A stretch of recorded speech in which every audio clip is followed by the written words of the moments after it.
You're watching America This Morning, America's #1 early morning news. Well, millions here in the Northeast are waking up with no power this morning. In fact, school is canceled in many cities. Yes, and trick-or-treating is now in jeopardy as parents and officials worry about the little one's safety.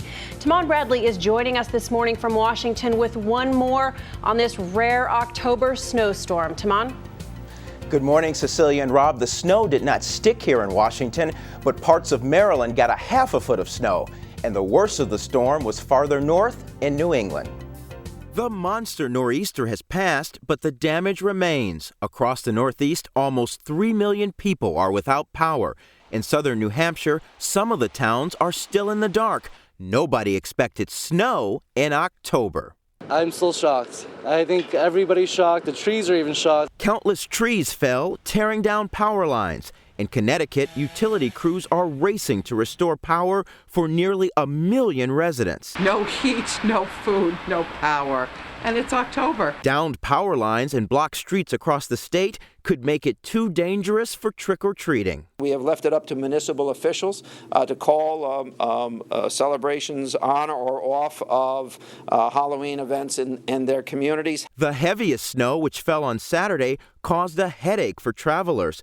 A JetBlue flight from Fort Lauderdale to Newark was diverted to Hartford, where passengers sat on the tarmac with no food, water, or working bathrooms for 7 hours. Let's face it, it was a nightmare. Passengers understandably grew restless as the plane's pilot told air traffic control of tension aboard the aircraft. I got a problem here on the airplane. I'm going to need to have the cops on board. The government is investigating the incident. 48 passengers on an Amtrak train traveling from Rochester, New York to Boston were stranded for 14 hours.